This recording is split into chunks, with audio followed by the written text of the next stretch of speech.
मराठा समाज बांधवांना मनसे नेते दिलीपबापू धोत्रे यांचं पाठबळ समाज माध्यमांवर झळकू लागले। मनसे नेते दिलीप धोत्रे यांच्या आभाराचे पोस्ट। मराठा आरक्षणाच्या मागणीसाठी आंदोलनात सहभागी झालेल्या समाज बांधवांसाठी महाराष्ट्र नवनिर्माण सेनेचे नेते दिलीपबापू धोत्रे यांनी महत्त्वपूर्ण पुढाकार घेतलाय। आंदोलनस्थळी उपस्थित असलेल्या मराठा बांधवांची गैरसोय होऊ नये म्हणून त्यांनी त्यांच्यासाठी मोफत निवास व जेवणाची सुविधा उपलब्ध करून दिली आहे। धोत्रे यांनी सांगितले की ही केवळ सामाजिक जबाबदारी नाही तर मराठा समाजाच्या न्याय हक्कासाठी चाललेल्या लढ्यात आपलं योगदान आहे।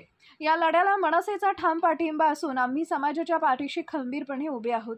मराठा समाजास आरक्षण मिळावं यासाठी राज्यभरातील मराठा बांधव मुंबई येथील आझाद मैदानावर आंदोलनास बसले आहेत।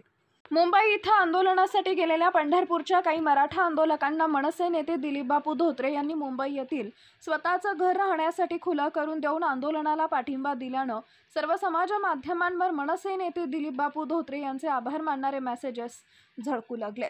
तसेच आपल्या हक्काच्या आरक्षणासाठी मराठा समाज बांधव पंढरपुरातून मुंबईला मराठा आरक्षण आंदोलनाला पाठिंबा देण्यासाठी जाणाऱ्या मराठा बांधवांच्या 4 चाकी वाहनांसाठी दिलीपबापू धोत्रे यांनी पेट्रोल व डिझेल तसेच 4 चाकी वाहनं उपलब्ध करून दिली आहे। याचबरोबर राहण्यासाठी मुंबई येथील स्वतःचं घर उपलब्ध करून देऊन त्यांच्या राहण्याची सोय केल्यानं मनसे नेते दिलीप धोत्रे यांचे समाज माध्यमांवर खरे समाजसेवक, जनसेवक, ओबीसी नेते यांचा विविध पदव्या आपल्या खऱ्या नेत्याला दिल्या जात आहेत।